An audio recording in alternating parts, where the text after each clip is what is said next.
الله الرحمن الرحيم الحمد لله الذي لا يبلغ مدحته القائلون ولا يحصي نعماءه العادون ولا يؤدي حقه المجتهدون الذي لا يدركه بعد الهمم ولا يناله غوث الفتن الذي ليس لصفاته حد محدود ولا نعت موجود ولا وقت معدود ولا أجل الممدود فطر الخلائق بقدرته ونشر الرياح برحمته ووتد بالصخور ميادان أرضه هو الذي إله كل شيء وخالق كل شيء وصانع كل شيء وعالم بكل شيء هو الحي الذي يحيي كل حي وحي الذي يميت كل حي وحي الذي قبل كل حي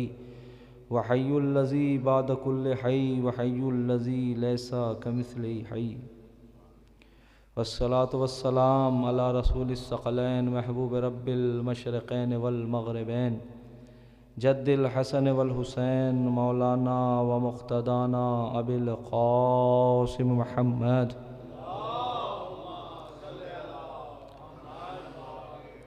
أما بعد فقد قال الله تعالى في كتابه الكريم وهو أصدق الصادقين وقوله الحق بسم الله الرحمن الرحيم سنريهم آياتنا في الآفاق وأنفسهم حتى يتبين لهم أنه الحق أولم يكفي بربك أنه على كل شيء شهيد صلوات الشهادة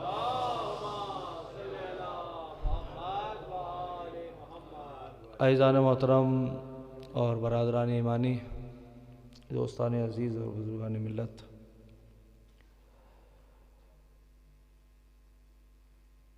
سفر معرفت انسان توحید تک، اس سلسلے سے ہمارا سفر عبادت جاری و ساری ہے، اور آج ہم اس سلسلے کے چوتھے مرحلے میں داخل ہو رہے ہیں۔ کل کی گفتگو میں نے آپ کے سامنے جو افراد موجود تھے وہ جانتے ہیں، اور جو نہیں تھے ان پر میں سرسری طور سے چند کلمات میں بات کو مکمل کروں کہ پروردگار عالم نے اہل بیت کی جو خلقت کا سبب بیان کیا ہے وہ ہماری خلقت سے جدا ہے۔ اہل بیت توحید کو پہچنوانے کے لیے آئے ہیں، اور ہم توحید کو پہچاننے کے لیے آئے ہیں۔ اہل بیت کا وسیلہ معرفت یا من دل علی ذاتہ بذاتہ، وہ جب توحید تک پہنچتے ہیں تو ذات کو ذات سے پہچانتے ہیں، اور ہم جب توحید تک پہنچتے ہیں تو ہمیں وسائل کی ضرورت ہوتی ہے۔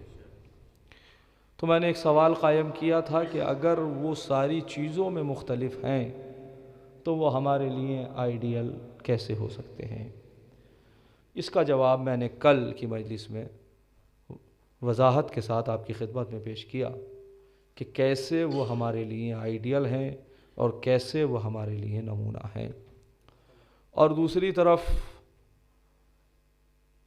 روایات معصومین اور آیات کریمہ میں ایک طرف یہ ہے کہ آپ خدا کی معرفت کو حاصل نہیں کر سکتے، دوسری طرف یہ ہے کہ اول الدین معرفتہ، دین کی ابتدا ہی یہ ہے کہ اس کی معرفت حاصل کی جائے۔ تو اس سوال کے جواب میں کل کی گفتگو تفصیل سے میں آپ کی خدمت میں پیش کر چکا۔ عزیزان گرامی، ظاہر ہے وہ سلسلہ جس کو ہم مراتب توحید کا بھی نام دے سکتے ہیں کہ ایک مرتبہ وہ ہے کہ جس پر صرف وہ ہے اور کسی کی رسائی نہیں ہے، اور ایک مرتبہ وہ ہے کہ جس پر صرف یہ 4 معصومین کی ہستیاں ذوات مقدسہ ہیں، کوئی اور نہیں ہے۔ اور پھر اس کے بعد جیسے جیسے انسان کا علم، انسان کی معرفت، انسان قرب الہی کی طرف بڑھتا ہے، وہ اس اعتبار سے اس کا مرتبہ اللہ کے نزدیک معین ہوتا ہے۔ لیکن عزیزان گرامی، آج کی جو مجلس ہے آپ کی خدمت میں مجھے بیان کرنا ہے کہ توحید تک پہنچنے کے جو طرق ہیں، جو راستے ہیں، وہ کون کون سے ہیں۔ ظاہر ہے کہ میں نے عرض کیا تھا کہ یہ ممکن نہیں ہے کہ توحید تک بغیر اہل بیت کے پہنچا جا سکے، لیکن اس کا مطلب یہ نہیں ہے کہ صرف ایک یہی راستہ ہے۔ توجہ کیجئے گا، میں نے کہا تھا کہ توحید تک پہنچنے کا یہ راستہ صرف اس کیفیت میں کہ جیسے توحید کا حق ہے کہ اسے پہچانا جائے، وہ صرف یہی پہچنوا سکتے ہیں، اور کوئی ضوابط نہیں ہے۔ لیکن کیا اور بھی کوئی راستہ ہے یا نہیں ہے؟ توجہ کیجئے گا، کیا اور بھی کوئی راستہ ہے یا نہیں ہے؟ تو اب سب سے پہلی چیز جو بتائی گئی کہ خود وجدان، نفس، فطرت، توحید فطری ہے۔ آج کی اس مجلس میں مجھے آپ کے سامنے اس پر بات کرنی ہے۔ کہا جاتا ہے کہ توحید فطریات سے تعلق رکھتی ہے۔ اب ظاہر ہے کہ جو چیزیں فطریات سے تعلق رکھتی ہیں اس کو سیکھنے کی ضرورت نہیں ہوتی۔ تو اب اگر فطریات سے تعلق رکھتی ہے تو پھر ہم علوم عقلیہ کی طرف کیوں جائیں؟ ہم دلیلوں کی طرف کیوں جائیں؟ ہم نشانیوں کی طرف کیوں جائیں؟ چاہے وہ نشانیاں آفاقی ہوں یا انفسی ہوں، ہم اس کی طرف کیوں جائیں؟ اور بالآخر اہل بیت کی طرف کیوں جائیں؟ یہ پورا سلسلہ رہے گا۔ لیکن عزیزان گرامی، سب سے پہلے یہ سمجھنا ضروری ہے کہ فطرت کہتے کس کو ہیں؟ توجہ کیجئے گا، تاکہ یہ سمجھا جا سکے کہ توحید فطری ہے تو وہ کیسے ہے۔ فطرت کسے کہتے ہیں؟ عادت میں اور فطرت میں فرق ہے۔ توجہ کیجئے گا، عادت اور چیز ہے، فطرت اور چیز ہے۔ عادت اور فطرت میں کچھ فرق ہیں جو میں پیش کرنا چاہ رہا ہوں، تاکہ اس کی بنیاد پر ہم یہ سمجھ سکیں کہ توحید فطری کیسے ہے۔ اور جب ہم یہ سمجھیں کہ توحید فطری ہے تو اس کے نتیجے میں جو سوالات قائم ہوتے ہیں اس کی طرف ہم بڑھیں گے۔ تو پہلی چیز یہ ہے کہ فطرت اسے کہتے ہیں کہ جو ہماری طرف سے نہ ہو، عادت اسے کہتے ہیں جو ہماری طرف سے ہو، فطرت اسے کہتے ہیں جو اس کی طرف سے ہو۔ تو اب اس کو بدلا جا سکتا ہے، یعنی کہا یہ جا سکتا ہے کہ عادت اسے کہتے ہیں کہ جو ہم نے قائم کی ہے، جو ہمارے وجود کا حصہ نہیں ہے، اور فطرت وہ ہے کہ جو ہمارے وجود کا حصہ ہو، اس لیے کہ اس کی طرف سے ہے۔ مثلا لوگ بیڑی پیتے ہیں، سگریٹ پیتے ہیں، چیزیں پیتے ہیں، یہ عادت ہے، فطرت نہیں ہے، اس لیے کہ یہ ہماری طرف سے ہے۔ اللہ نے آپ کو اس کا عادی نہیں بنایا ہے۔ لیکن سونا فطرت ہے، عادت نہیں۔ پانی پینا فطرت ہے، عادت نہیں۔ کھانا فطرت ہے، عادت نہیں۔ تو اس کا مطلب یہ ہے کہ عادت جو ہماری طرف سے ہو، فطرت جو اس کی طرف سے ہو، یہ ایک فرق ہے۔ دوسرا فرق یہ ہے کہ عادت کو ختم کیا جا سکتا ہے۔ توجہ کیجئے گا، عادت کو ختم کیا جا سکتا ہے، فطرت کو ختم نہیں کیا جا سکتا۔ فطرت کو کم یا زیادہ کیا جا سکتا ہے۔ یہ ممکن ہے کہ کوئی انسان کم سوئے، کوئی انسان زیادہ سوئے، لیکن یہ ممکن نہیں ہے کہ کوئی بالکل نہ سوئے۔ یہ ممکن ہے کہ کوئی کم کھائے، یہ ممکن ہے کہ کوئی زیادہ کھائے، مگر یہ ممکن نہیں ہے کہ کوئی بالکل ہی نہ کھائے۔ تو اس کا مطلب یہ ہے کہ عادت وہ ہے کہ جس کو ختم کیا جا سکتا ہے۔ نہ جانے کتنے ایسے افراد ہیں جو کہتے ہیں صاحب میں نے 20 سال 30 سال جو ہے سگریٹ پیتا تھا، اب الحمدللہ نہیں پیتا ہے۔ تو عادت کو ختم کیا جا سکتا ہے، فطرت کو ختم نہیں کیا جا سکتا۔ ہاں فطرت کو کم یا زیادہ کیا جا سکتا ہے، یہ ذرا ذہن میں رکھیے گا، فطرت کو کم یا زیادہ کیا جا سکتا ہے۔ عادت کچھ افراد میں پائی جاتی ہے، کچھ میں نہیں پائی جاتی، فطرت سب پر برابر سے ہوگی۔ توجہ کیجئے گا، یہ فرق ہے۔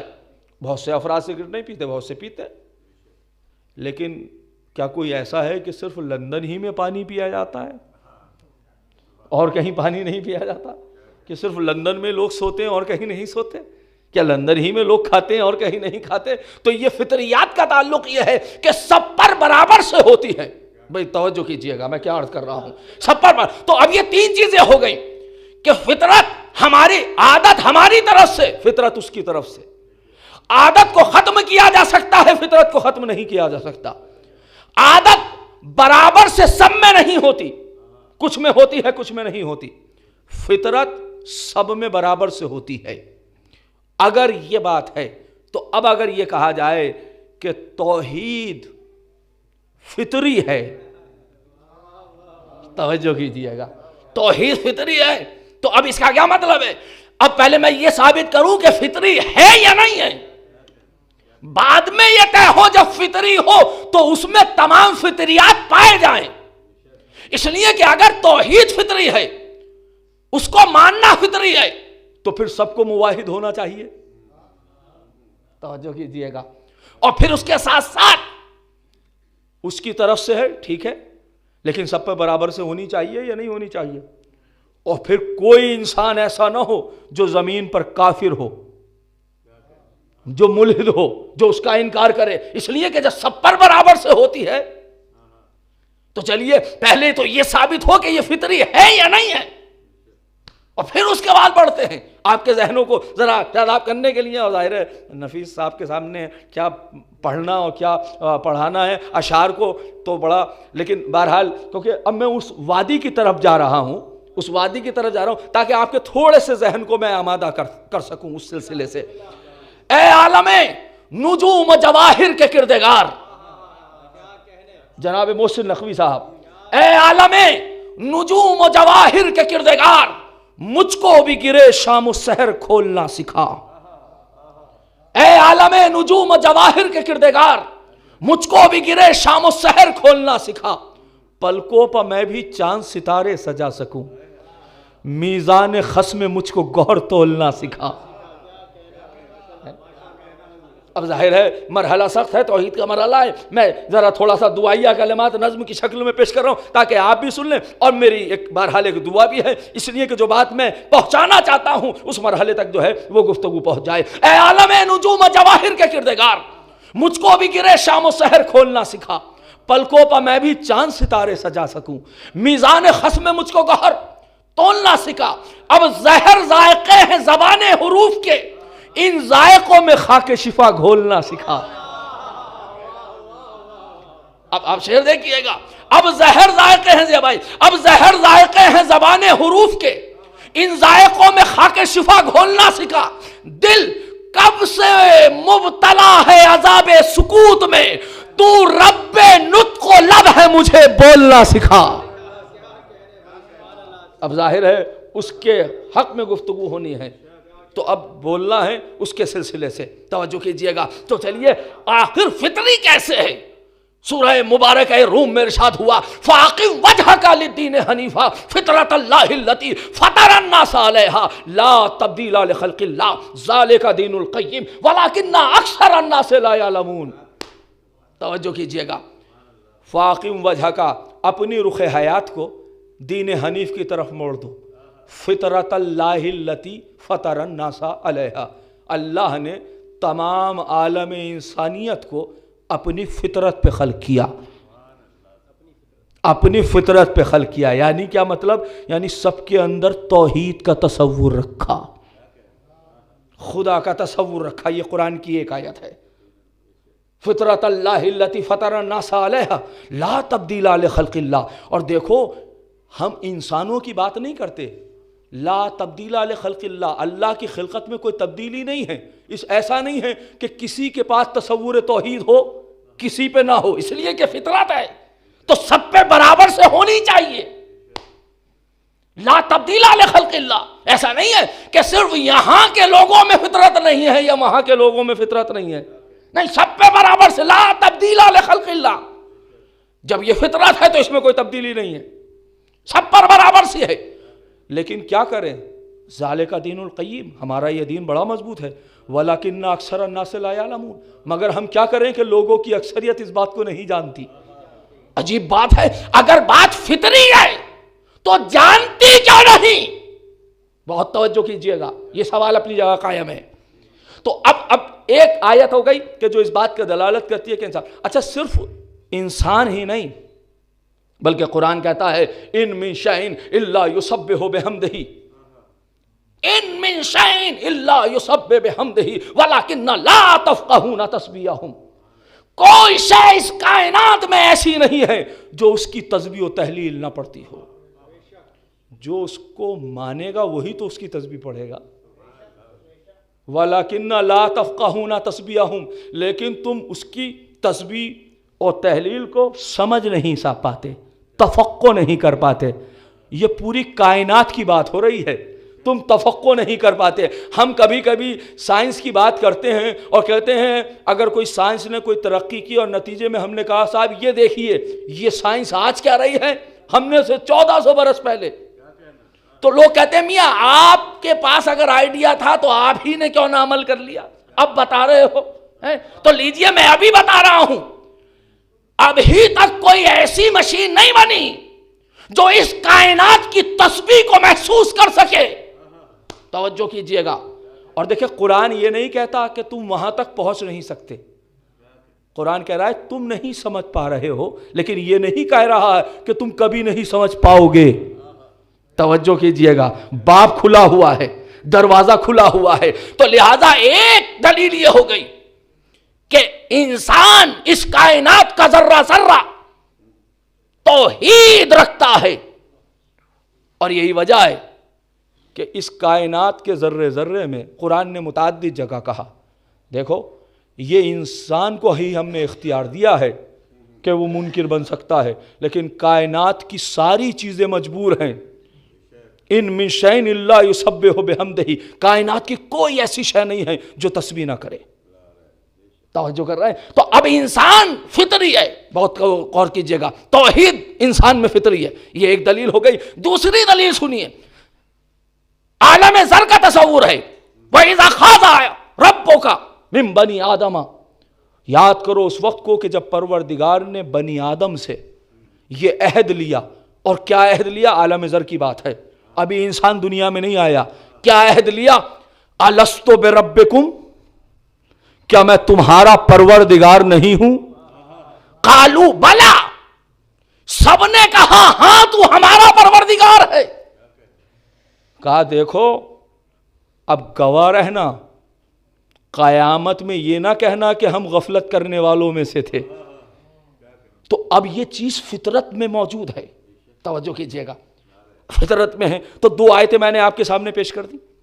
لیکن اب عزیزان گرامی سوال تو یہی ہے، بات تو اب یہاں سے شروع ہوتی ہے کہ اگر توحید فطری ہے تو فطریات کے لیے ختم کیسے ہو سکتی ہے؟ ختم تو نہیں ہو سکتی.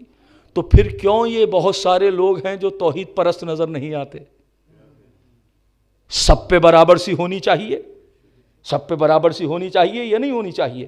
اور اسی طرح توحید اگر فطری ہے، کیا ہمیں کسی نے کھانا سکھایا کہ کھانا بھی کوئی چیز ہوتی ہے؟ بھوک کوئی چیز ہوتی ہے، ہمیں کوئی سکھاتا ہے؟ نیند کوئی چیز ہوتی ہے، ہمیں کوئی سکھاتا ہے؟ پیاس کوئی چیز ہوتی ہے، ہمیں کوئی سکھاتا ہے؟ تو فطریات کو سکھایا نہیں جاتا، تو پھر یہ پورا اشرا کیوں توحید پہ ہو رہا ہے؟ توجہ کیجئے گا میں کیا عرض کر رہا ہوں. تو پھر یہ علوم عقلیہ کس لیے ہیں؟ یہ سب قرآن کی آیتیں کس لیے ہیں؟ یہ سارے انبیاء کا آنا کس لیے ہے؟ محسوس کیجئے گا. تو فطریات کو سمجھایا نہیں جاتا، فطریات کو حاصل نہیں کیا جاتا. فطریات ہوتی ہے، مگر ایک بات یہ ذہن میں رکھیے گا. میں نے ایک بات آپ کی خدمت میں اب میں جواب دے رہا ہوں کہ آخر انسان فطری ہونے کے ساتھ ساتھ ذہن میں تو پھر مواحد کیوں نہیں ہوتا؟ ہر انسان کو مواحد ہونا چاہیے. فطرت کا مطلب یہ ہے کہ آپ کے وجود کا حصہ ہے. فطرت کا مطلب کہ آپ کو سیکھنے کی ضرورت نہیں ہے. فطرت کا مطلب کہ آپ کو کہیں جاننے کی ضرورت نہیں ہے. مگر میں نے ایک بات کہی تھی کہ فطرت کو کم اور زیادہ کیا جا سکتا ہے. دیکھیے کھانا فطرت ہے مگر کتنا کھانا فطرت نہیں ہے. کس کا کھانا فطرت نہیں ہے؟ پینا فطرت ہے، کتنا پینا فطرت نہیں ہے. کس کا پینا فطرت نہیں ہے؟ اپنا پیا یا کسی کا چھین کے پیا، یہ فطرت نہیں ہے. تو یہاں فطریات کی جب بات آتی ہے تو اب کھانا فطرت ہے، کتنا کھانا فطرت نہیں ہے. سونا فطرت ہے مگر کتنا سونا فطرت نہیں ہے. سلام ہو ان سونے والوں پر کہ جن کی زندگی کا زیادہ حصہ سونے میں گزر جائے. بھئی آپ دیکھیے عجیب بات ہے یا نہیں؟ بہت سارے ایسے افراد ہیں کہ جو سو کر خوش ہوتے ہیں. سو کر بھی خوش ہوتے ہیں لوگ کہ میاں آج ہم بہت سوئے. اچھا مجھے مولا امیر المومنین نے یہ جملہ اعتراضیہ ہے، اس کو جملہ اعتراضیہ کے طور پر رکھیے گا، وہ ذہن اپنے اس میں رکھیے گا. مولا امیر المومنین نے فرمایا کہ یہ انسان اپنی زندگی کے بارے میں کیوں نہیں سوچتا؟ اگر اس کی زندگی فرض کیجئے 70 سال ہے، وہ اشعار ہیں، میں نہیں چاہتا کہ وہ اشعار پڑھوں عربی میں اور آپ کا وقت، لیکن بات آئی ہے تو صرف اشارہ کر کے گزر رہا ہوں کہ 70 سال فرض کریں یا 80 سال کسی کی عمر ہے تو آپ فرماتے ہیں کہ 15 سال تو کھیل کود میں گزار دیے. اسے یہی نہیں پتا تھا کہ اچھا کیا اور برا کیا. جب بڑھاپے کے آخری منزل پہ پہنچا تو کبھی یہاں درد ہے، کبھی وہاں درد ہے، کبھی نظر نہیں آتا، کبھی کچھ نہیں کرتا ہے. تو آپ نے فرمایا کہ عمر کے 10 سال تو وہ اور عمر کے 15 سال یہ کتنے ہو گئے؟ 25. بچے کتنے؟ اگر بچے، توجہ کر رہے ہیں نا، اگر بچے، ورنہ عام طور سے کوئی ضروری نہیں ہے. کوئی یہ کہہ سکتا ہے کہ میں جوان ہوں تو مروں گا نہیں. کوئی بچہ کہہ سکتا ہے کہ میں بچہ ہوں تو مجھے موت نہیں آئے گی. تو عمر کا کوئی وہ نہیں ہے. لیکن عام فہم، عام طریقے سے انسان 70 80 سال 90 سال جو ہے وہ زندگی جی لیتا ہے. لیکن مجھے حساب سے پھر مولا فرماتے ہیں ذرا سوچو کہ 15 سال تو ویسے گزار دیے، 10 سال اینڈ میں گزار دیے، سونے میں کتنے سال گزرے؟ زندگی کا آدھا حصہ سونے میں گزار دیا. جو 12 گھنٹے سونے والے ہیں وہ سن لیں، زندگی کا زیادہ حصہ سونے میں گزار دیا. تو مولا فرماتے ہیں اب بچا کتنا حصہ؟ اس زندگی کے حصے کے لیے تم کتنی کوششیں کرتے ہو؟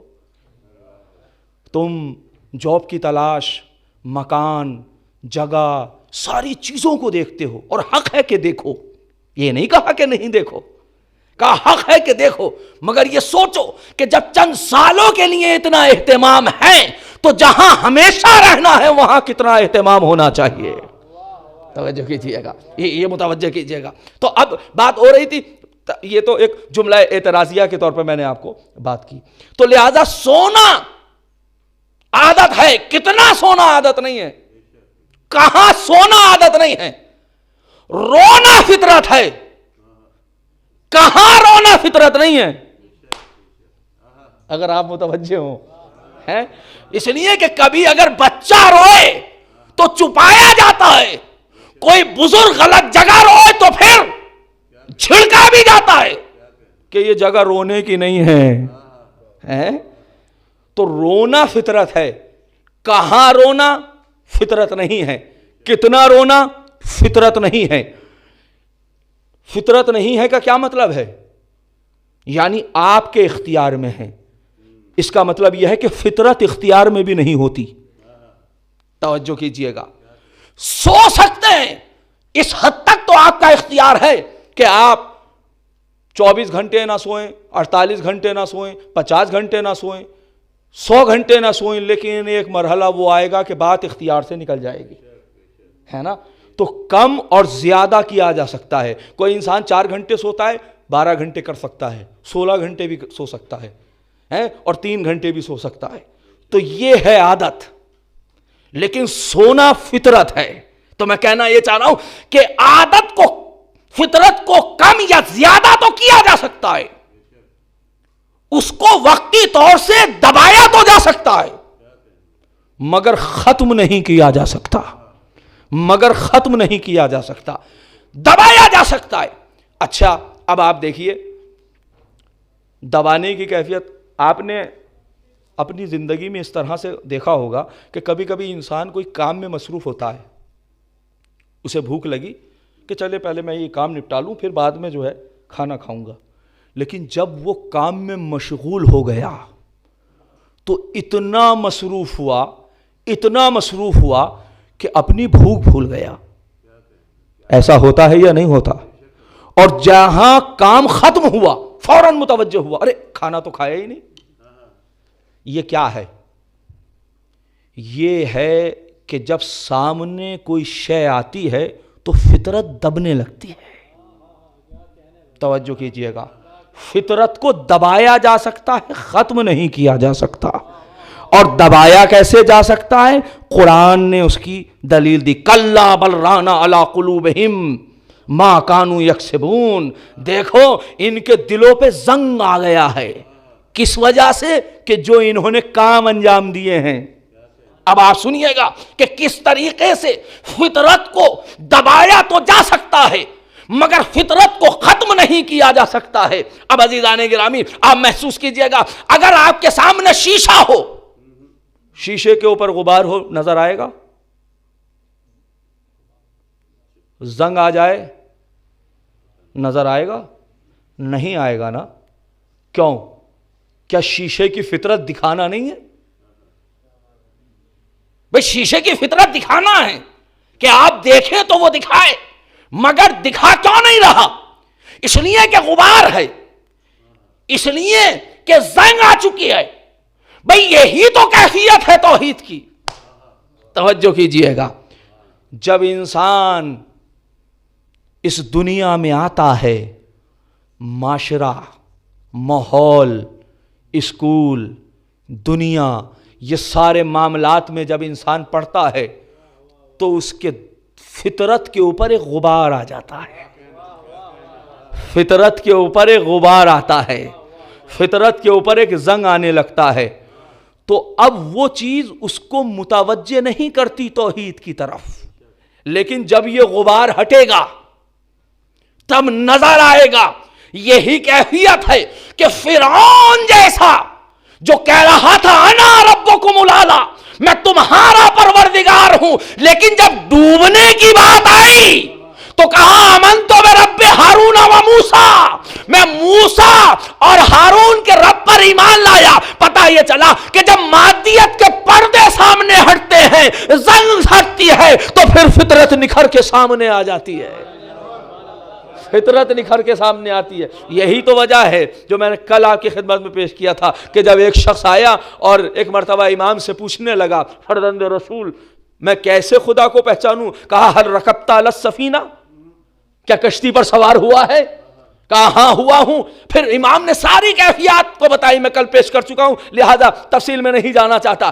تو کیا کہا کہ آخری مرحلے میں ایک امید تھی کہ کوئی بچائے. کہا امید کیوں تھی؟ امید اسی سے تھی جو خالق تھا. کہا اسی امید کا نام تو خدا ہے. کیوں؟ جب تک یہ امید نہیں تھی جب تک کہ مادیت کے پردے لگے ہوئے تھے، اور جب مادیت کے پردے سامنے سے ہٹے تو فوراً توحید نکھر کے سامنے آ گئی ہے. فوراً توحید نکھر کے سامنے آ گئی. دیکھیں فطرت کو روکا جا سکتا ہے، ختم نہیں کیا جا سکتا، ختم نہیں کیا جا سکتا. آپ پانی، اب آپ دیکھیں کہ بہت سارے لوگ ہیں، دیکھیں کبھی کبھی آپ کو پیاس لگے، پانی نہ ملے تو آپ کیا کرتے ہیں؟ کولڈ ڈرنک پی لی آپ نے، جوس پی لیا آپ نے، کچھ سکون ہوا. پھر کچھ گھنٹوں کے بعد پھر کوشش کی مگر نہیں مل سکا، پھر آپ نے وہ پی لیا. توجہ کر رہے ہیں آپ؟ فطرت بار بار پانی تلاش کر رہی ہے، فطرت بار بار پانی تلاش کر رہی ہے، مگر انسان بار بار جو ہے اس کی جگہ پر کسی نہ کسی کو لاتا ہے، لیکن جب کسی کو لاتا ہے اس کا بدل کسی حد تک تو ہوتا ہے، لیکن جب مکمل بدل نہیں بنتا تو فطرت پھر کہتی ہے پانی چاہیے۔ یہی کیفیت ہے کہ جو بت پرست ہیں، جو غیر خدا کی بارگاہ میں جھکتے ہیں، فطرت کے اعتبار سے اپنے معبود حقیقی کی طرف تو نہیں آئے، لیکن جب تصور ذہن میں آتا ہے کہ یہ تو پتھر ہے تو پھر معبود حقیقی کی تلاش میں نکھرتے ہیں۔ دیکھیں تو اب پروردگار میرے معبود، اچھا یہ کیوں نہیں ہو جاتا کہ پروردگار جو ہے ایسی ہی فطرت رکھ دیتا، توحید کی ایسی فطرت رکھ دیتا جیسے پانی، توحید کی ایسی فطرت رکھ دیتا جیسے کھانا، کہ 2-3 دن انسان زندہ رہتا پھر اس کے بعد مر جاتا۔ یعنی اللہ قانون بنا سکتا تھا کہ جس نے فجر کی نماز نہ پڑھی تو پھر اس کو اٹھنے نہ دیں گے، اگر وہ نہیں اٹھا تو پھر اٹھا ہی دیں گے، اس کو اٹھنے نہیں دیں گے۔ یہ ہے یا نہیں ہے؟ قانون بنا سکتا تھا یا نہیں بنا سکتا تھا؟ وہ یہ قانون بنا سکتا تھا اگر رمضان میں روزہ نہیں رکھا تو دوسرا رمضان میسر نہیں ہوگا۔ دیکھو اگر حج پر نہیں گئے اور وہاں جا کر تم نے طواف نہیں کیا تو تمہارا طواف کرنے لوگ قبروں پہ آئیں گے۔ یہ قانون بنا سکتا تھا یا نہیں بنا سکتا تھا؟ لیکن اس نے قانون کیوں نہیں بنایا؟ معبود اگر توحید فطری ہے تو پھر جیسے پانی کے بغیر انسان زندہ نہیں رہتا، کھانے کے بغیر انسان زندہ نہیں رہتا، پینے کے بغیر انسان زندہ نہیں رہتا، سونے کے بغیر انسان زندہ نہیں رہتا، ویسے ہی توحید کے بغیر زندہ نہ رہتا۔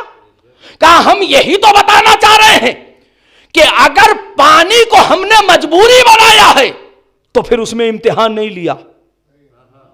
مجبوریوں میں امتحان نہیں ہوتے، اختیار میں امتحان ہوتا ہے۔ توجہ کیجئے گا میں کیا عرض کر رہا ہوں۔ جب اختیار دیا جائے امتحان تب ہوتا ہے۔ میں اگر آپ سے یہ کہوں کہ بھائی آپ کو یہ اختیار ہے کہ آپ کھڑے ہوں یا بیٹھیں، اور مجھے آپ کی خواہش ہے کہ آپ کون سا عمل اختیار کرتے ہیں، لیکن اگر میں آپ کو کھڑا ہی نہ ہونے دوں اور میں یہ کہوں کہ آپ کو اس کا میں امتحان لے رہا ہوں کہ آپ کھڑے ہوں یا بیٹھے، تو آپ کہیں گے بھائی پہلے تھوڑا اختیار تو دیجئے۔ جب اختیار ہی نہیں تو امتحان کیسا؟ بالکل یہ ایسا ہی ہے جیسے کسی انسان سے یہ کہیں کہ پانی میں ڈوب تو جاؤ مگر گیلے نہ ہونا ہے، تو کہا سرکار کیسی باتیں کر رہے ہیں، جب وہاں جائیں گے تو گیلے تو ہو ہی جائیں گے۔ تو اس کا کیا مطلب ہے کہ امتحان وہاں ہوتا ہے جہاں اختیار ہو۔ کہا کھانے کا مسئلہ ہے، کھانے کے مسئلے میں ہم نے تمہارا امتحان نہیں لیا، ہم نے تمہارا پینے میں امتحان نہیں لیا، ہم نے سونے میں کیونکہ مجبور ہو۔ لہذا اگر ہم توحید کو مجبور بنا دیتے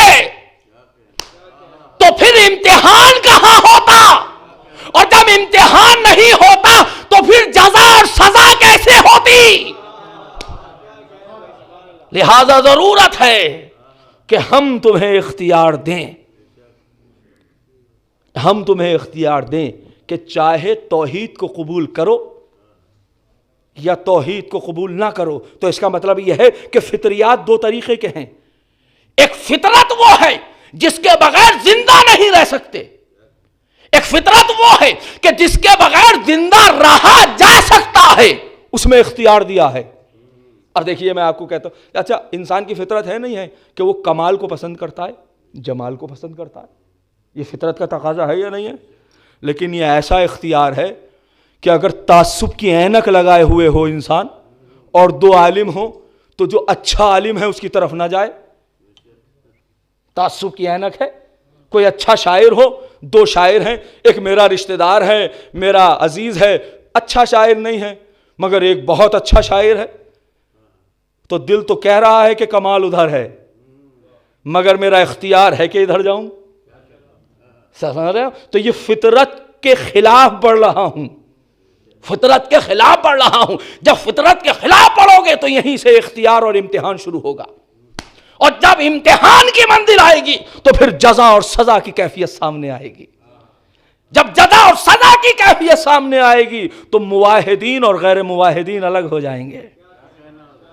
توجہ کر رہے ہیں موحدین. تو لہذا اب عزیزان گرامی، لیکن ایک بات، اگر فطرت کو انسان اپنی فطرت سلیمہ پہ باقی رہے، مادیت کے پردے نہ ہوں، تو اس کو پھر دلیلوں کی ضرورت نہیں ہے توحید تک پہنچنے کے لیے. کیا دعائے عرفہ کے جملے سناؤں آپ کو؟ جن کو ضرورت نہیں تھی، جہاں مادیت ان کے سامنے نہ آ سکی، وہ آواز دیتے متا غبتا حتی احتاج الی دلیل یدل علیک. پروردگار تو غائب کہاں ہوا جو مجھے دلیل کی ضرورت پڑے کہ جس دلیل کے بدلے ہم تیری بارگاہ میں جائیں. یہاں دلیل کی ضرورت نہیں ہے، اس لیے کہ فطرت کو باقی رکھا ہے. توجہ کیجئے گا. اور پھر اس کے بعد فرماتے ہیں متا بوتا، پروردگار تو دور کب ہوا؟ حتی تکون الآثار تدل علیک، یہاں تک کہ یہ آثار، یہ کائنات مجھے تیری طرف لے کر جائیں. امیت عین لا تراک علیک رقیبا، وہ آنکھیں اندھی ہیں فطرت سے جو تجھ کو رقیب نہیں پاتی، جو تجھ کو نہیں دیکھ پاتی. تو فطرت کا غلاف جب تک فطرت پہ اگر تربیت کا صحیح غلاف چڑھ جائے، میرا جملہ محفوظ کیجئے گا، اگر فطرت پر تربیت کا صحیح غلاف چڑھ جائے، تربیت وہ ہو جو معصوم کی تربیت ہو، تو پھر توحید اس کمال تک پہنچتی ہے کہ وہ آواز دیتے ہیں لو کشف الغطاء لمزددت یقینا.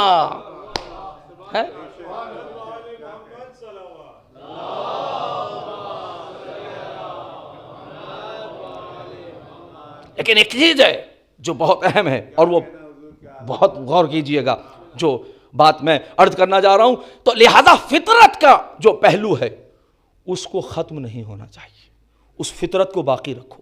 اچھا، اب اگر فطرت کو ہم باقی رکھیں، اس فطرت کو ہلکا کیا جا سکتا ہے نا. ہماری زندگی میں اس طرح کی وہ فطریات کہ جس کے بغیر ہم زندہ نہیں رہ سکتے، اس کو بھی ہم وقتی طور سے دبا دیتے ہیں. کھانا تھوڑا سا ٹائم لگا سکتے ہیں، بھول جاتے ہیں. اچھا، اب آپ غور کیجئے گا. دیکھیں، آپ نے دیکھا ہوگا خاص طور سے وہ افراد کے جو چشمہ لگاتے ہیں، کبھی کبھی ایسا ہوتا ہے کہ آپ چشمہ یہاں لگائیں اور خود ہی چشمہ ڈھونڈ رہے ہوں. ایسا ہوتا ہے یا نہیں؟ کبھی کبھی ایسا بھی ہوتا ہے کہ موبائل ہاتھ میں اور آپ موبائل ڈھونڈ رہے ہیں. یہ کیوں ہوتا ہے یا ایسا نہیں؟ یہ اب ہو سکتا ہے کہ مثال بدل جائے، یہ ممکن ہے کہ مثال بدل جائے، مگر یہ کیفیات ہوتی ہیں کہ کبھی کبھی جو ہے وہ انسان اسی کی تلاش میں رہتا ہے کہ جو اس کے پاس ہو. تبھی تو محاورہ بنا کہ شہر میں جو ہے ڈھونڈ رہے ہیں اور بغل میں چیز موجود ہے. بھئی محاورہ تبھی تو بنا نا. تو یہ کیا ہوتا ہے؟ یہ ہے غفلت. توجہ کیجئے گا. تو میں کہہ سکتا ہوں کہ یہ وہ جاننے والا ہے جو نہیں جانتا کہ جانتا ہوں. توجہ کیجئے گا میں کیا عرض کر رہا ہوں. چلیے حدیث سن لیجئے. ایک صلوات پڑھیں آپ حضرات اور محمد علیہ محمد. باواز بلند جو ہے صلوات ارشاد فرمائیں تاکہ فضا معطر ہو جائے. توجہ کیجئے گا. جو بات امام صادق فرماتے ہیں، ظاہر ہے کہ ابھی محمدی ٹرسٹ میں اشرا جو میں نے پڑھا تو اس کا موضوع تھا علم اور اہل علم. اس میں یہ حدیث میں نے آپ کو پڑھی تھی، وہ اس پر، اور یہ کیونکہ حدیث اس میں ایک جز جو ہے وہ حصہ جو ہے وہ اس کے کام آنے والا ہے کہ جو میرا موضوع ہے. لہذا لیکن حدیث مکمل ہے تاکہ سن لیں. بڑی عجیب و غریب حدیث ہے اور بڑی پر لطف حدیث ہے. امام فرماتے ہیں الرجال اربعۃ، لوگ چار طریقے کے ہیں، معاشرہ چار طریقے کا ہے. رجل لا یعلم، رجل یعلم و یعلم انہ یعلم. ایک وہ انسان ہے جو جانتا ہے مگر یہ بھی جانتا ہے کہ وہ جانتا ہے. توجہ کیجئے گا. یہ اس سے مجھے کام ہے، یہ ذرا ذہن میں رکھیے گا. رجل یعلم و یعلم انہ یعلم. امام فرماتے ہیں ایک وہ انسان ہے جو جانتا ہے اور یہ بھی جانتا ہے کہ وہ جانتا ہے. ھذا عالم فتعلموا منہ. مولا فرماتے ہیں یہ یقیناً عالم ہے، اس سے علم حاصل کرو. اور پھر فرماتے ہیں رجل یعلم ولا یعلم انہ یعلم. ایک وہ انسان ہے جو جانتا ہے مگر یہ نہیں جانتا کہ جانتا ہے. توجہ کیجیے گا میں کیا عرض کر رہا ہوں. ھذا ناسی فذکروہ. یہ بھول گیا ہے، اسے یاد دلاؤ. جانتا ہے مگر یہ نہیں جانتا کہ جانتا ہے. یہ دونوں حدیثیں یہ دونوں پہلو ذرا ذہن میں رکھیے گا کیونکہ میرے موضوع سے متعلق ہیں. اور پھر اس کے فرماتے رجل، تیسری قسم ہے رجل لا یعلم و یعلم انہ یعلم. ایک وہ انسان ہے جو نہیں جانتا مگر یہ جانتا ہے کہ وہ نہیں جانتا. اللہ اکبر. ہے جانتا نہیں لیکن یہ جانتا ہے کہ وہ نہیں جانتا. یعنی جاہل اپنی جہالت کو جانتا ہے. جہالت کو جانتا ہے تبھی تو تلاش علم میں نکلا ہے. ھذا جاہل فعلموہ. یہ جاہل ہے، اسے پڑھاؤ. لیکن جو چوتھی کیٹیگری ہے، اللہ محفوظ رکھے اس چوتھی کیٹیگری سے. رجل لا یعلم ولا یعلم انہ لا یعلم. ایک وہ انسان ہے جو نہیں جانتا اور یہ بھی نہیں جانتا کہ نہیں جانتا. امام نے فرمایا ھذا احمق فاجتنبوہ. یہ بے وقوف ہے، اس سے بچو. توجہ کر رہے ہیں. ایک تو جاہل ہے، اوپر سے اپنی جہالت کا بھی عالم نہیں، اپنی جہالت سے بھی جاہل ہے.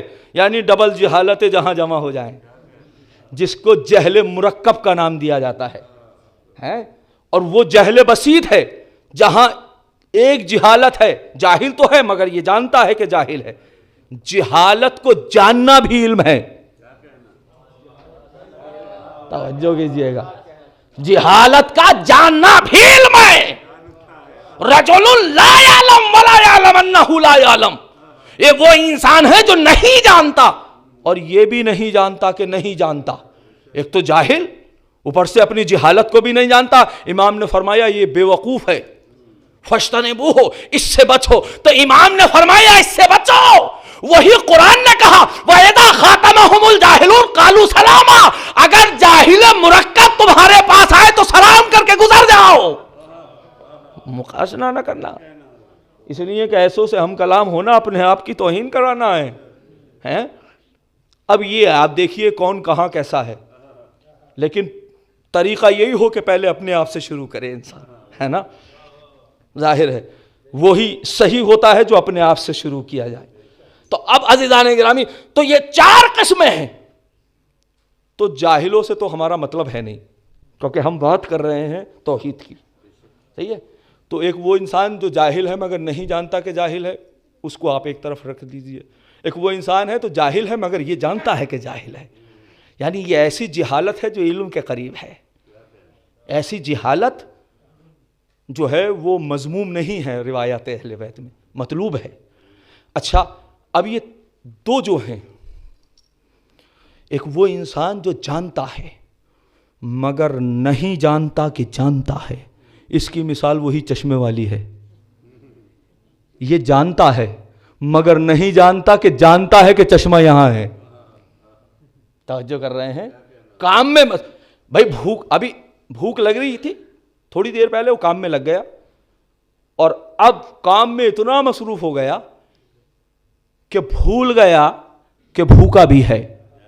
تو جانتا تو ہے کہ بھوکا. اگر کوئی پوچھے ایک دم کام کو چھوڑوا کے کہ کیا بھوکے ہو تو فوراً کہے گا ہاں. تو جانتا تو ہے کہ بھوکا ہے مگر یہ نہیں جانتا کہ بھوکا ہے. کیوں؟ اس لیے کہ کام میں مصروف ہے. اس لیے کہ مادیت کا پردہ لگا ہوا ہے کہ جو فطرت کو روک رہا ہے. بھئی یہی تو توحید ہے. یہ توحید فطری ہے. ہر انسان جانتا ہے مگر کچھ وہ ہیں جو نہیں جانتے کہ جانتے ہیں. تو پھر اب اس کو کیسے کہا جائے کہ جو انسان جانتا ہے مگر نہیں جانتا کہ جانتا ہے؟ مولا نے اسے کیا کہا؟ فذکروہ، اس کو یاد دلاؤ۔ اب جائیے اور نہج البلاغہ کو اٹھائیے، نہج البلاغہ میں فلسفہ بعثت انبیاء کو دیکھیے۔ نہج البلاغہ میں مولا امیر المومنین علیہ الصلوۃ والسلام فرماتے ہیں، کیا فرما رہے ہیں؟ کہ انبیاء کے آنے کا مقصد یہ ہے لِيُثِيرُوا دَفَائِنَ الْعُقُولِ، تاکہ جو ان کی عقلوں میں دفائن کہتے ہیں دفینے کو، دفینہ جو دفن ہو۔ انبیاء اس لیے آئے ہیں کہ جو عقلوں میں چھپے ہوئے خزانے ہیں اسے ابھار سکیں، ہیں جو چھپے ہوئے خزانے ہیں اسے ابھار سکیں۔ یا قرآن نے کہا ذکر، انہیں یاد دلاؤ، فَإِنَّ الذِّكْرَىٰ تَنفَعُ الْمُؤْمِنِينَ۔ یاد کیوں دلاؤ؟ اس لیے کہ جانتے تو ہیں مگر یہ نہیں جانتے کہ جانتے ہیں، تو انہیں یاد دلاؤ۔ تو پھر یاد دلانے کے نتیجے میں ہوگا کیا؟ کہا پھر یہ ہوگا کہ یہ اس کیٹیگری میں چلے جائیں گے کہ جانتے ہیں اور یہ بھی جانیں گے کہ جانتے ہیں۔ جب ان کو یاد دلایا جائے گا، جب ان کو علم دیا جائے گا، اب اہل بیت فلسفہ انبیاء کا آنا، شریعتوں کا آنا، یہ اسی لیے ہے تاکہ وہ جو فطرت ہے اس کو ابھارا جائے۔ بھئی یہی تو وجہ ہے کہ صرف توحید والی فطرت کا نہیں۔ کون انسان ہے جس نے کچھ نہ پڑھا ہو مگر یہ جانتا ہے کہ ظلم بری چیز ہے، عدالت اچھی چیز ہے؟ کون انسان ہے؟ اچھا جھوٹے سے پوچھئے کہ جھوٹ اچھی چیز ہے تو وہ کہے گا نہیں بڑی خراب چیز ہے، جبکہ خود اس کے مالک ہیں۔ لیکن کیوں؟ اس لیے کہ نفس غالب ہے نا۔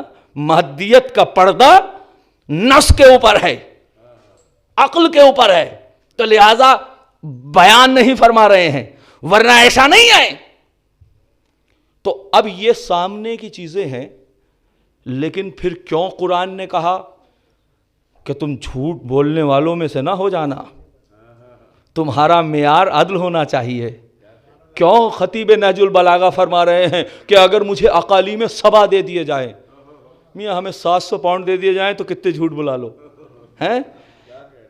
مولا فرماتے ہیں لو اعطیت الاقالیم السبع، اگر مجھے 7 اقالیم، 7 ممالک، یعنی یہ طبقات کی 7 حکومتیں اگر علی کو دی جائیں اور یہ کہا جائے کہ ایک چینٹی سے اس کے رزق کو ظلماً چھین لو، تو علی ایسا ہرگز نہیں کر سکتا۔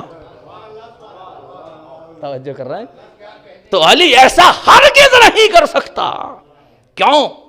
اس لیے کہ جہاں نفسوں پر اپنی تربیت کو، اپنی پاکیزہ فطرت پر مادیت کے غلاف چڑھانے والے اور ہوتے ہیں، اور جو فطرت کو مقام کمال تک لے جائیں وہ اور ہوتے ہیں۔ اور عزیزان،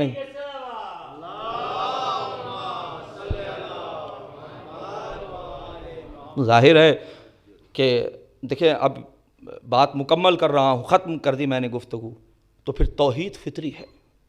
ظاہر ہے کہ عشرے کی یہ مشکلیں یہ ہوتی ہیں کہ وہ حلقات کی طرح سے ہوتا ہے، ایک حلقہ، دوسرا حلقہ، تیسرا حلقہ، جیسے کہ معلومات کا ایک تراکم ہوتا ہے۔ یہ عجیب مسئلہ ہے کہ اگر موضوع پہ نہ پڑھا جائے تو لوگ کہتے ہیں مولانا کا کوئی موضوع نہیں تھا، اور اگر موضوع پہ پڑھا جائے تو اس کا ایک سلسلہ ہوتا ہے، اور سلسلے میں جب کچھ غائب ہوں اور کچھ حاضر ہوں تو کبھی کبھی وہی پوچھتے ہیں مولانا یہ بات آپ نے نہیں بتائی، جس میں وہ خود حضرت غائب تھے، وہ اسی میں پوچھتے ہیں۔ تو یہ بھی ایک بڑا مسئلہ رہتا ہے، تو سمجھ میں نہیں آتا کہ اس سلسلے کو، لیکن خدا اچھا کرے سوشل میڈیا کا ہے کہ کم سے کم چیز محفوظ ہے، کوئی غائب ہو جائے تو کم سے کم اپنا حضور غائبانہ طور سے ہی کروا لے۔ ایک صلوات پڑھ دے پر محمد وآل محمد۔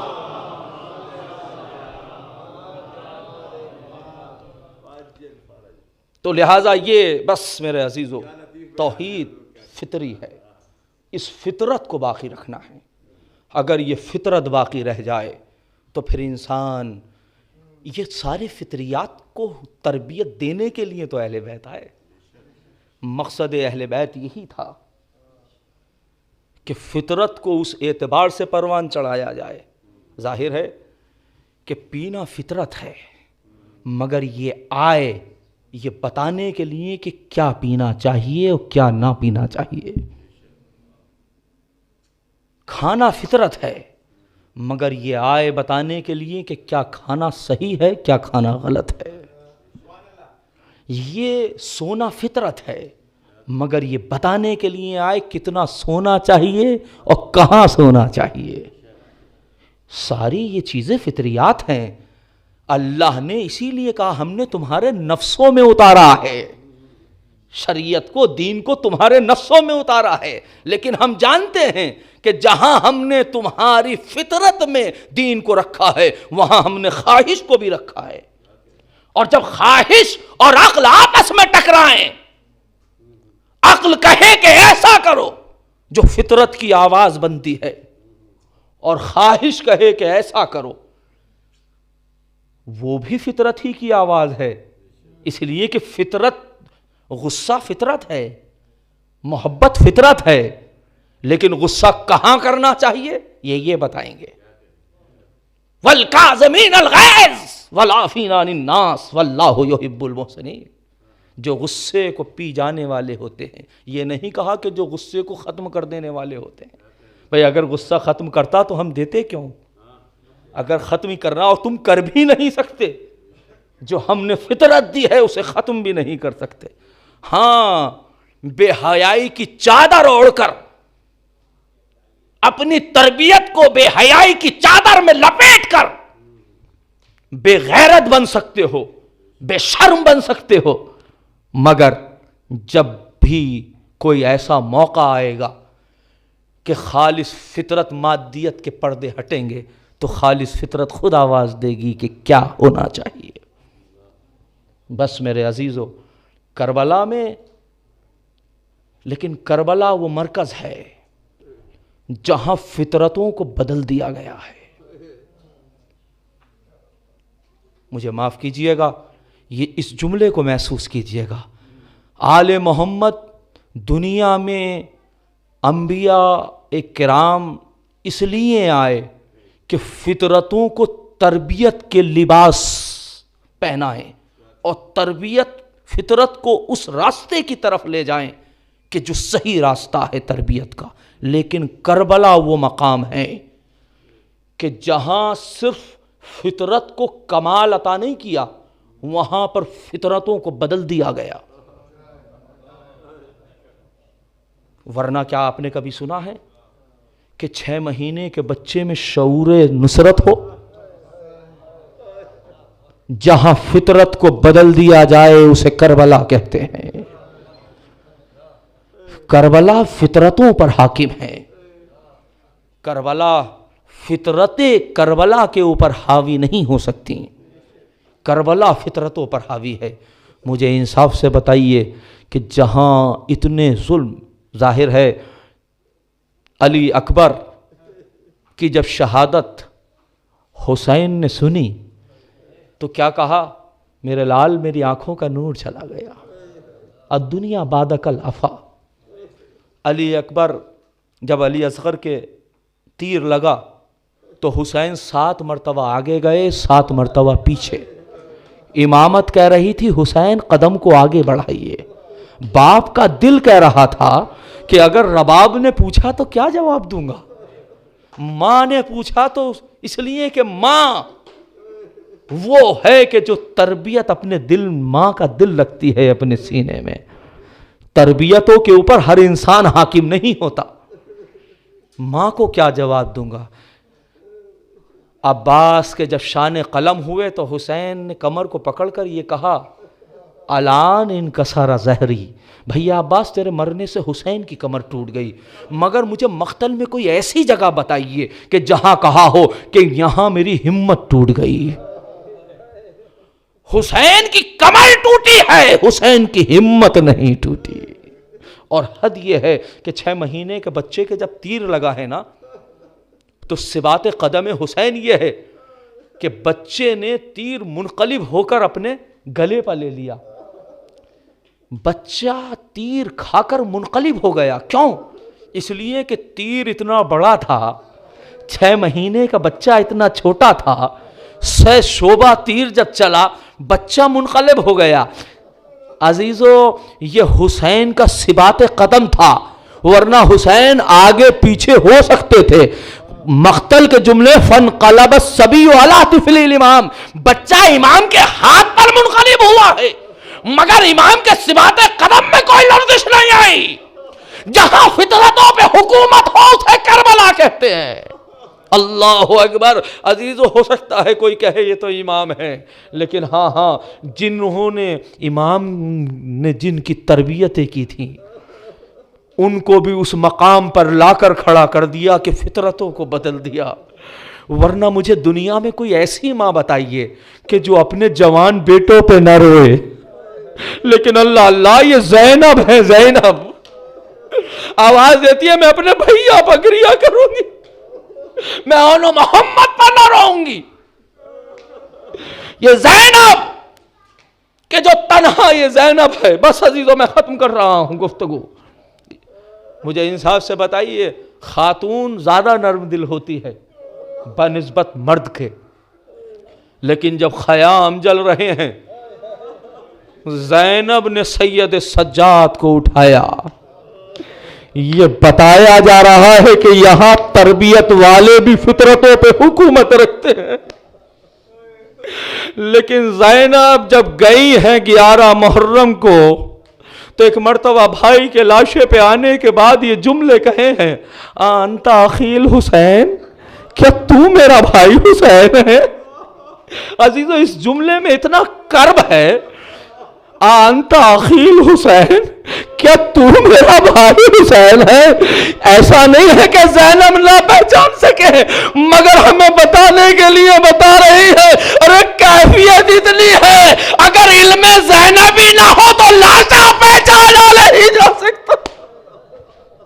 لیکن زینب بس عزیزو 11 محرم کو یہ قافلہ چلا, اور جب کوفے میں یہ قافلہ ابھی بیرون کوفہ پہنچا تھا, تاریخ کہتی ہے کہ اتنے میں ابن زیاد نے کہا کہ رات میں یہیں ٹھہرایا جائے, یا بعض مقاتل ہے کہ چند ساعت یہاں ٹھہرایا جائے, پھر اس کے بعد کوفے میں داخلہ ہوگا. عزیزو وہ کوفہ کہ جہاں حسین اور جناب زینب شہزادی اور شہزادے کی حیثیت سے رہے, وہ کوفہ کہ جہاں علی کی حکومت رہی ہے. عزیزو نہ جانے کتنے وہ لوگ تھے کہ جس کو زینب نے تربیت کیا ہے, نہ جانے کتنی خواتین تھی جن کو زینب نے قرآن پڑھایا ہے, نہ جانے کتنے وہ لوگ تھے تو جو زینب کی زیارت کے لیے آتے تھے. اب جیسے ہی باب کوفہ پر یہ قافلہ پہنچا تو دروازے کو دیکھا تو کیا دیکھا کہ دروازہ وہی دروازہ ہے کہ جس دروازے سے زینب شہزادی بن کر آئی تھی. ایک مرتبہ آواز دی, اے پسر سعد, اے شم, اس دروازے سے ہم داخل نہ ہوں گے. ارے کوفے کے 7 دروازے ہیں. زینب کو وہ منظر نظر آ رہا تھا کہ جب علی مرتضی زینب کو لے کر آئے تھے, شہزادی کی حیثیت سے آئی تھی, اور ایک مرتبہ جب شام کا وقت تھا تو ایک مرتبہ علی مرتضی نے کہا تھا, زینب ابھی ہم شہر کے اندر داخل نہیں ہوں گے, ابھی ہم شہر کے اندر داخل نہیں ہوں گے, اس لیے کہ میں نہیں چاہتا کہ نامحرموں کی نگاہیں تمہاری طرف پڑے. ذرا شام ڈھل جانے دو اور غروب کو سورج کو ہو دینے دو. بس عزیزو جیسے ہی سورج غروب ہوا زینب نے کہا بابا آپ چلیے. کہا نہیں, ابھی ابتدائی شب ہے, لوگ گلیوں میں ہوں گے. بس زینب نے ایک مرتبہ وہی دروازہ دیکھا, بابا کا زمانہ یاد آیا, آواز دی, ارے کسی اور دروازے سے لے کر چلو, زینب اس دروازے سے نہ جائے گی.